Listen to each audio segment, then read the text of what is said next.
Hello, everyone, and welcome to the Global Nomads Group and Students Rebuild Changemaker Challenge webcast. I'm really excited to join you today with a group of dynamic young people from all around the world who themselves are changemakers. My name is Afia Williams, and I'm a program manager at Global Nomads Group, a proud 10-year partner of the annual Students Rebuild Challenges. Both of our organizations work around the world with young people to expand their awareness, grow their empathy, and inspire action around critical issues. Together in the past, we've worked on global hunger, ocean health, and friendship across lines of difference, to name a few challenges. This year is the Changemaker Challenge, and we are shining a light on the positive things that are happening in our world. Because what is this year 2020, right? We are having such a weird and wild year that is challenging, that is bringing a lot of changes and upheaval into our lives. Our already vulnerable systems are made even more vulnerable, and we are all just holding on to as much positivity as we can. And I'm grateful that alongside all of these challenges that we are seeing positive actions come from people in small and big ways that's helping to turn our lives around in this very challenging time. So, again, we're excited to sit with you today and have this conversation with the young people who we have here. So, I'm going to have them introduce themselves. Please share your name, your grade, and the location that you're joining from. Hi, my name is Alicia. I'm 15 years old. I'm a sophomore and I live in Boston. Hi, my name is Jamia. I'm 15 years old. I live in Boston and I'm a sophomore. Hi everyone, my name's Ramea. I'm 16 years old and I live in London in the UK. Hi, I'm Story. I'm 15 years old. I'm a sophomore and I'm from Western Massachusetts. Hi everyone, I'm Musa. I'm 14 years old and I'm in Johannesburg, South Africa. Hi everyone, I'm Lily. I'm in 10th grade and I am from San Antonio, Texas. Thanks, everyone, and welcome again. I'm really excited to be around the table with you and hear all that you have to share about your journeys as a change maker. Our young people represent three organizations today. They represent Build, Peace First, and Global Nomads Group.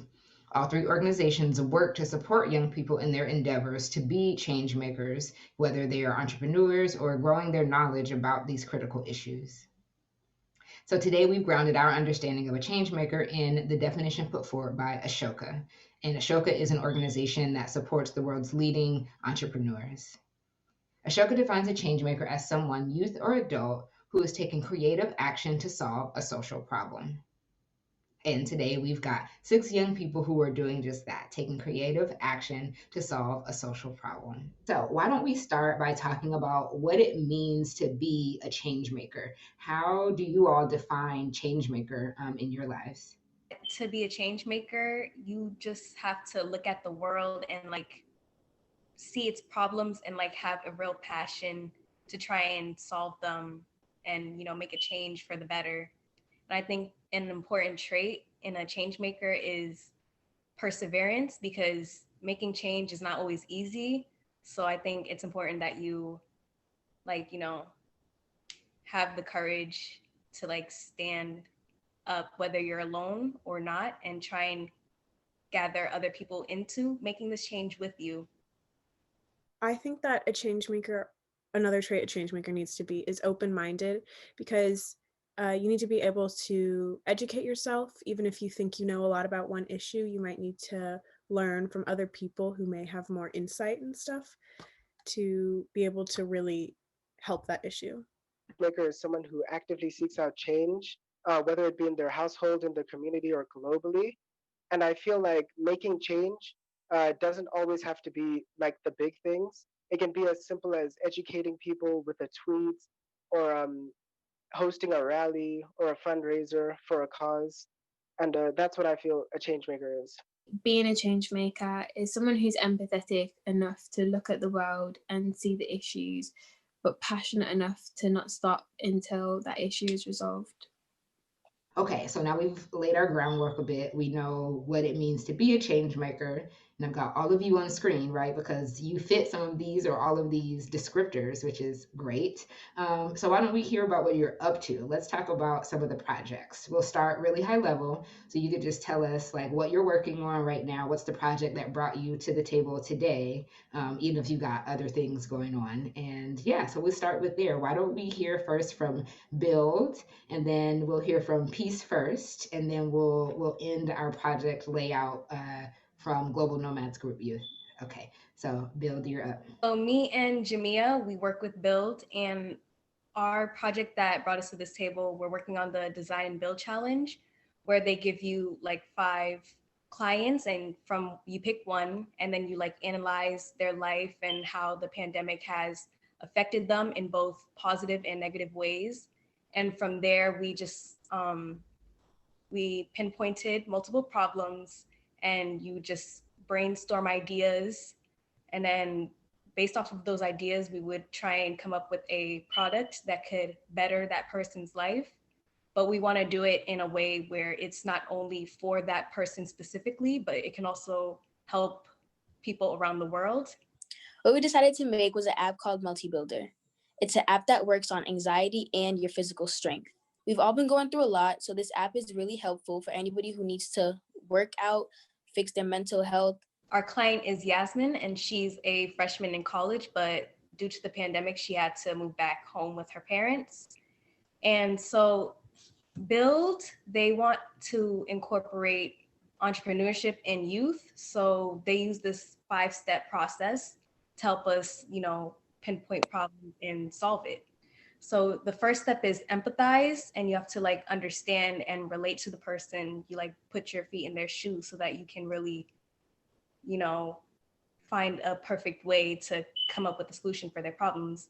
And then you want to define, which is the second step, so you can really say flat out what the problem is. And then you ideate, and you just brainstorm ideas. It doesn't matter how many you come up with, big or small, you just put it out there. And then from there, you prototype.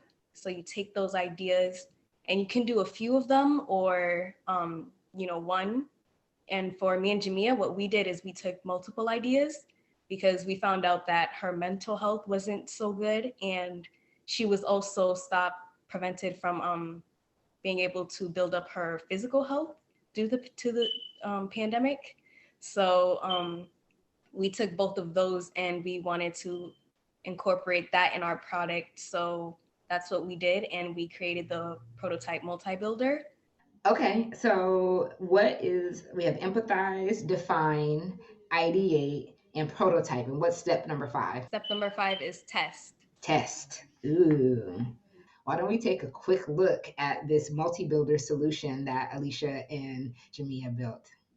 This app consists of 5 parts: the workout section, the meditation section, the nutritional section, the competition section, and the settings/personal info section.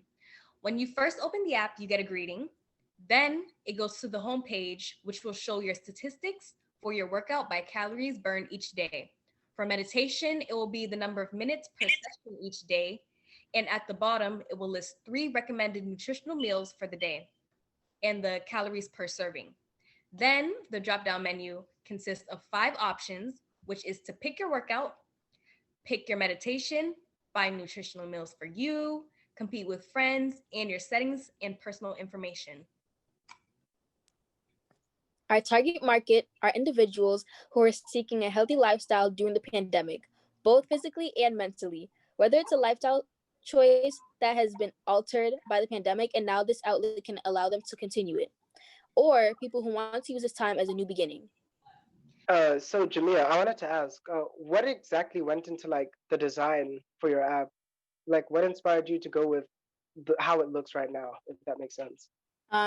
So first, Alicia drew out what she would think the app would look like, and our teacher gave us an app where we designed it, and we basically looked up pictures of what the workouts would look like and like the leaderboard would look like, and we made the fonts all the same so it doesn't look all over the place. So when people see it, it's like, oh, this is what they're trying to do.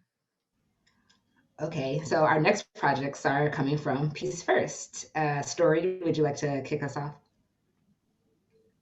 Sure. So I am a Peace First ambassador for the US and Canada, which means that I represent the United States and Canada for Peace First. Um, the project that brought me to the table today is that I've done a lot of small projects within my own community, like co-founding the Gender Sexuality Alliance at my school, representing my school in sports through community service.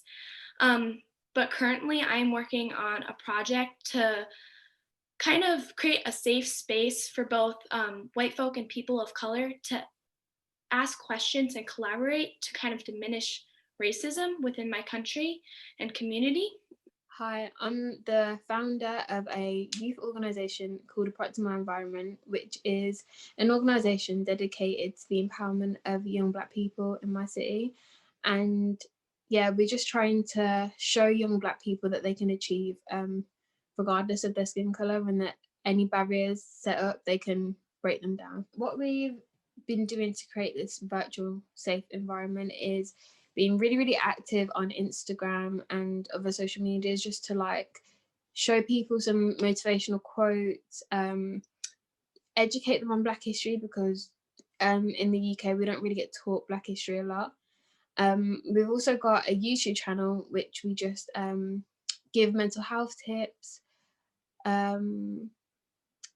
share some other information, and just try and uplift Black people as much as possible. Recently, we've just launched our Let's Succeed Together campaign, which was a campaign to give disadvantaged young Black people free pencil cases so that they can be prepared and organised to learn in school and get a really good education.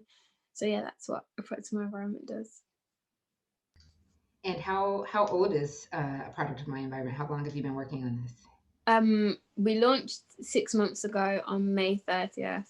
However, I was planning from like this time last year, we started the planning.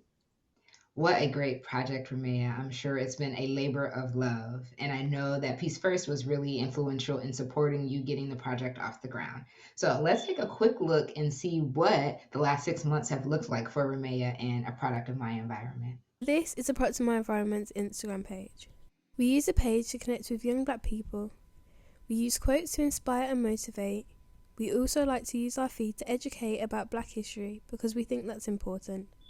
And we share about what we're up to and how to get involved. Here's a video I posted that shows a little behind the scenes and what we've been up to over these past few months. Every morning, I rise, I stare at the sun. I know it is a blessing. So when the evening comes, I lift up my eyes to the sun, blessed man. Okay, let's hear from Global Nomads Group now. Melissa and I are part of the human rights team in Content Creation Lab, which is a part of G&G, Global Nomads Group. And basically what you do is you choose a topic like human rights, and you work to create a course and educate people using that course. And there are different aspects of it, like the written aspect, the video aspect, and I am in the written group where you write the modules. And right now we're working on the fourth module, which is the action, where you try and inspire others after they've gone through the first three modules to take some action in their community or on a bigger level. And so I meet with my written group every week, and also with the big group where we brainstorm more ideas and just give overviews and stuff. For me, I'm part of the video production sub-team. And so we're on our third module now for filming. And there's three parts to what we do. First, we start off with script writing. We brainstorm some ideas, put them down, and write a good script for the video. Then we do the filming. And then after that, we go into the editing, creating our final draft, having it looked over, and then, creating our final project to put on the module. And so I meet with my sub-team every Thursday during the week to do a progress check and come up with new ideas. This sounds like a really involved project. We take what you write, Lily, and what you produce on video, Mosa, and put it together for one big package. Let's take a quick peek at what the Human Rights Curriculum by the Global Nomads Group and the Content Creation Lab looks like. So this is what the human rights course looks like that Mosa and I work on. It combines the written content where we teach about human rights all over the world with examples and images that are diverse and represent many different demographics of people. We take all the research done by the research team to add great facts and reference relevant organizations and people who are involved in the issue. Our job as the Content Creation Lab is to do our best to make the lessons relatable and valuable to our daily lives as young people. Here's a video clip that the video production team created. Let's click on this and find Mosa's part. Covering some breaking news. You know, news is breaking. Again, the unemployment rate keeps increasing. The government really isn't doing a good job, if I'm being honest, And now, students are ready to explore the next module. I was going to ask a question and then you all take it away. So, what is your inspiration? What inspired you to take action and get involved in the particular projects that you're doing right now? Personally, for me, my freshman year, they automatically gave us a build class. And at first I was kind of skeptical. I was like, am I really gonna like this? But then I actually started liking it. And this year we didn't have any room for that class. So my old teacher, she reached out to me and she was like, we're doing it again this year, but it's gonna be an after school thing. And I was like, hey, why not give it a chance? Because it was actually really fun. I think the thing that inspired me to take action with my project is that over quarantine, I've participated in a lot of online camps and organizations that dealt and discussed racism. And going into it, I felt like I had a lot of education on race and racism as a whole. And as I was in those camps and organizations, I realized that I didn't know as much as I thought I did. And so it made me wonder how other people would feel about it as well. And so that's why I wanted to create a space where people can further educate themselves to help with the problem of race and racism.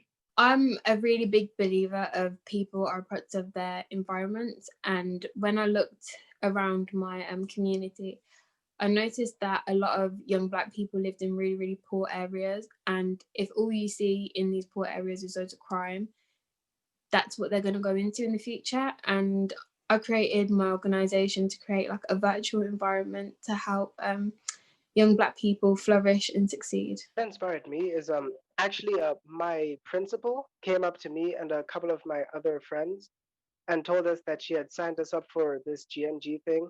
And at first I was kind of skeptical about it, but as I started working on the modules and doing the work, I actually realized that I had a good time doing it. And I also felt good because I was making a change and educating people on topics that most people wouldn't go out of their way to read up on, I just have a question for all of you guys. As someone who is just starting their new project, what was like your highs and lows of creating your project, and like what went good for you, what didn't? It was easy to brainstorm ideas on what we're going to create and like what we want our app to be about. And some of the low points were, how are we gonna make this? How are we gonna show the world that we need an app like this and everything like that? And also, you would think that it's easy to come up with a name for an app that's about mental health and physical strength, but it took us a really long time and it was really challenging.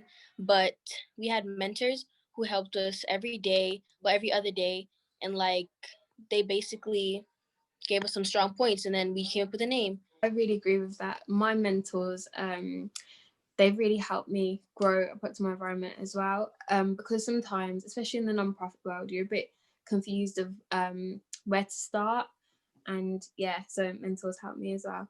Some of the highs of parts of my environment is hearing young people just say that it's actually helped them, and that without the work that we do as an organization, they wouldn't be able to do something, or they wouldn't believe in themselves as much. That's just a really big high.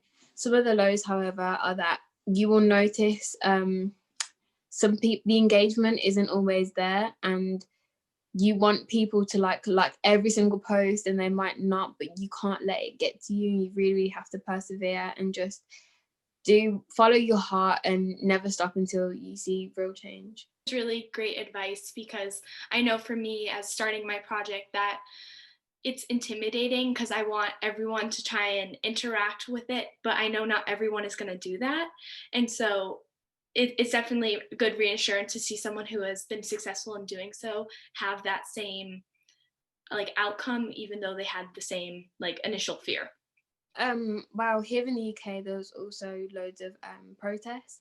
I took part in a protest in the summer, and when that was all trending and Black Lives Matter was trending, there was such a big push in engagement with Protect My Environment, because everybody wanted to help young Black people. And now it's not trending and it's dying down, and it's like people only care when it was trending, and it's a bit sad, but you just have to keep persevering, because there's a lot of performative activism on social media nowadays, and you just have to be grateful for the people that genuinely care about what you believe in. So you might have a small following at first, but it will grow with time, and just don't give up. For the people who might not know what this is, can you say a little more about performative activism, like what that is or looks like? Yeah, like my biggest example is the black squares on Blackout Tuesday. And everybody was posting the black squares because they were disgusted at the brutality, and then that was it. People doing makeup trends with Black Lives BLM on their forehead and stuff, like loads and loads of things like that. Going to protest purely to take pictures with signs is a lot of what a lot of performative activists did. And yeah, it's just like a fake engagement and not genuinely being interested in making change.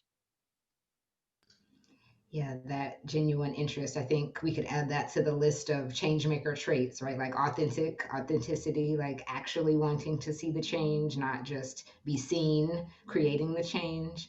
Thank you for that explanation. I hope that helped some people in our audience. But I'm wondering, Lily and Musa, what have been your challenges, or like what have been like the really bright and fun points of working on curriculum, and then what has brought you a few challenges in this process of helping educate others about human rights? So for the video production team, which is what I'm on, some of the highs is like seeing the final product for your video and seeing it being put on the module. That just like feels great.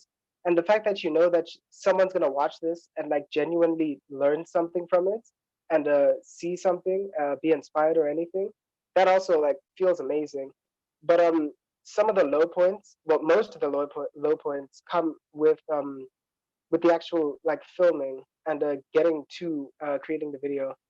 Some of the high points for me, I'd have to agree, is seeing the finished product and knowing that like others are going to see this and be educated about it, about human rights, and also just working with everybody. It's really cool because it's not like often when I do projects, it's just with people that I already know, or like people that are from America. But like getting to work with people from Turkey and South Africa, it's really a cool experience. And then lows, I think we've talked about this before, but you have to try and be sensitive and not overstep in when talking about human rights. Obviously, it's a very sensitive issue, but that's part of the great things about being able to work with people from all over the world. You get different perspectives, and they can help you know what is okay to say and talk about. I've had that same kind of issue. When talking about empowering young Black people, some people have been like to me, like, why are you not empowering young white people as well? And it's like being sensitive around explaining, being sensitive when explaining like your reasons for why you're doing what you're doing, but also trying to include everybody and not being discriminative towards anybody, and just, yeah, it's sometimes hard, but you just got to find that balance, I've found. Why is this so important? Like, why is it important to be an ally? Why is it important to start any of these projects? Like, we see what the world is right now. So, from your perspective, maybe we'll start with Build because you guys created this solution, but you obviously thought that something was important about this. Why don't you tell us like why right now this is so important, all of your work? It's important now more than ever because with the pandemic going on, it's like lots of young people are trapped inside and they don't really have the motivation to really go out there and do stuff because they're like, how are you going to do stuff over line? It's not going to be as effective. But it's important because you want to encourage others to use the resources that they have online, because online is very powerful and you can have a very loud voice online. So I think it's important that you just, use what you have and, get inspired, especially with Build. That's their whole point, to inspire young people to just make a change in any way they can, whether it may be with a small product or you make a big change like Lily and Mosa and Ramea and Story when they're working with social injustices. But yeah. I think another reason why it's really important is because, or we're really important that we're young. It's because it's our future and it's the future of everyone after us that we're trying to make better. And you don't want to, sometimes it feels like the world is going backwards.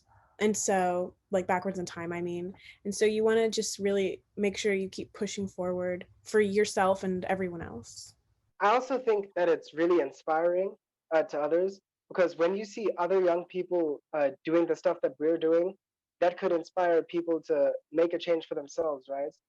And so that we don't just leave everything to the adults, like how like most people would live their life, right? And that's Okay, so we've talked about like inspiration, we've talked about just the details of your project, who you're here to help, and why you think it's important. Now I want to hear about just like the ultimate goals. What is it that you're looking for the work that you're doing to achieve either in your immediate community or in the world?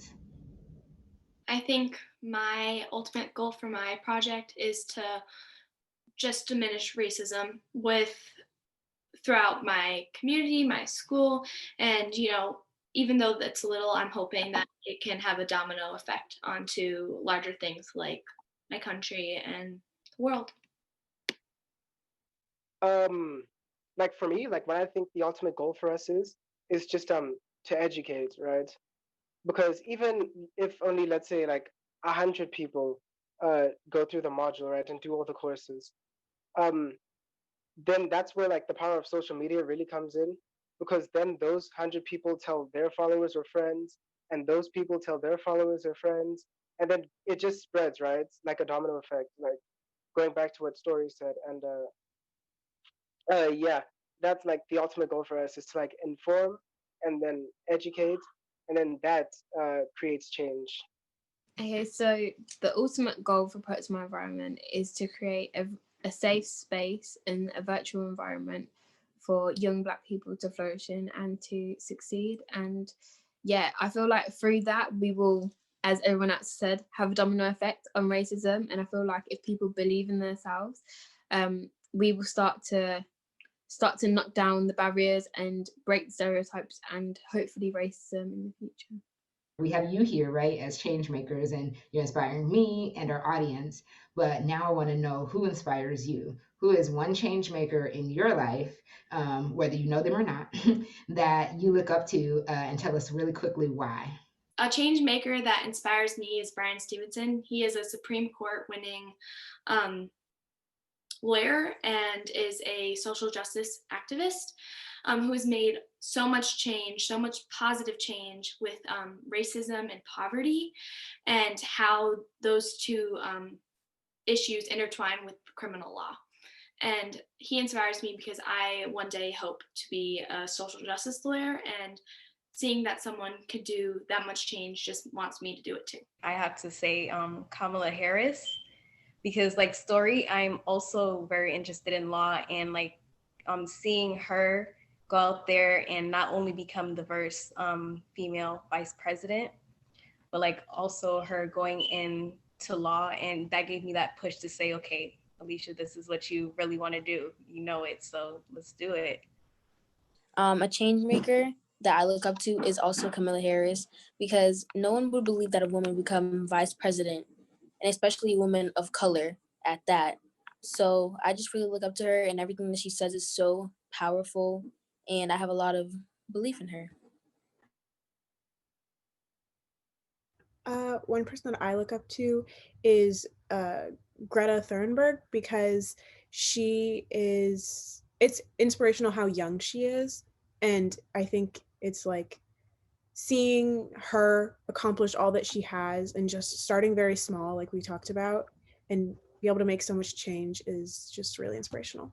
Someone I look up to as a change maker is Lobo Ramafoco. She's actually my aunt.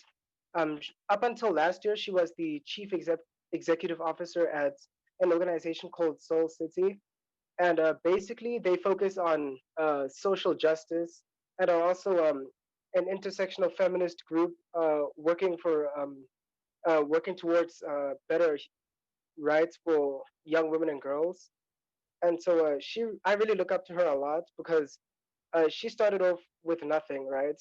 And she just built herself up throughout the years, and she really inspires me. Her story and all. A woman from my city called Imani Clough.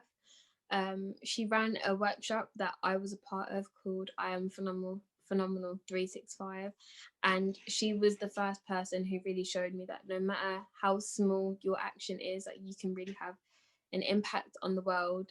And the work that she does with young women and now boys as well is just really inspirational, because yeah, she's really selfless and just tries her best to make everybody else's lives better. So we are winding down our conversation, but of course, we couldn't have these change makers on screen and not get some words of wisdom or some advice from them for the change makers who are in the audience. And so, just a reminder that we mentioned before that a change maker can be anyone and everyone. And that the change that you make does not have to be huge change, it could be small change. So, with that in mind, what is some advice that you all might have for the young people who want to take action but aren't quite sure either where to start or what to do? Some advice I would give to people watching is, if you believe in something, like strongly believe in something, and you want to pursue that belief, don't listen to what anybody has to say. If you believe in something, do it, because you have people who don't want to see positive change or change at all. So if you believe in yourself and the people you surround yourself with believe in you, then I think you can pursue your belief. Start off small, right? Like if you see trash on the ground, throw it away because it may not seem big, but like it's better than just leaving it on the floor, right? And change is change at the end of the day. Advice for anybody starting to try and make change is to set really smart goals, and just don't try and overwhelm yourself, because dealing with something, for example, as broad as racism can be so hard to tackle, and you can be overwhelmed. You can just be like, I don't know where to start. Setting smart goals and starting small, like everybody else has said, starting small will gradually get bigger, and it will make bigger change. So, for those of you who are new to SMART goals, let me quickly tell you what those stand for. SMART goals stand for specific, measurable, achievable, realistic, and time bound. And at G&G, we actually practice SMART goals. We add an I and an E to the end. And the I stands for inclusive and the E for equitable, because we know that far too many people are left out of the conversation and far too many communities experience injustice, systemic and just day to day, that is worth recognizing as we develop goals for our world. So, thank you all again for that great advice. Just wondering, are there any final words that you want to offer before I start to close this out? Something that prompted me to start Approaching My Environment So Young was a quote saying, if not now, then when? If not us, then who? And that's why I feel like we are all change makers, and it's our job to make change and not wait for someone else, no matter what your age is. You all are so inspiring. Thank you. Thank you so much for joining us around the table for this conversation. I think it was really wonderful for everyone to hear what you're up to. Thank you to Build, to Peace First, to the Content Creation Lab at Global Nomads Group for sharing these young people with us and allowing us to broadcast their stories to the world. To you in the audience, thank you for taking the time out of your schedules and out of all of the things that you're experiencing this year to witness these stories, to celebrate the actions that these young people are taking in the world right now. We hope that we inspired you, even just a little, to consider how you might take action and bring some positivity to your local community. One great way is to take the Changemaker Challenge. Visit us at studentsrebuild.org/changemaker to learn how you can do an art piece, an art project at home, and it raise money towards organizations who are supporting young people like those you met today in their projects and endeavors to change the world. On behalf of Global Nomads Group and Students Rebuild, I thank you one last time for sharing this space with us. Please stay safe, please stay positive, and until next time, peace.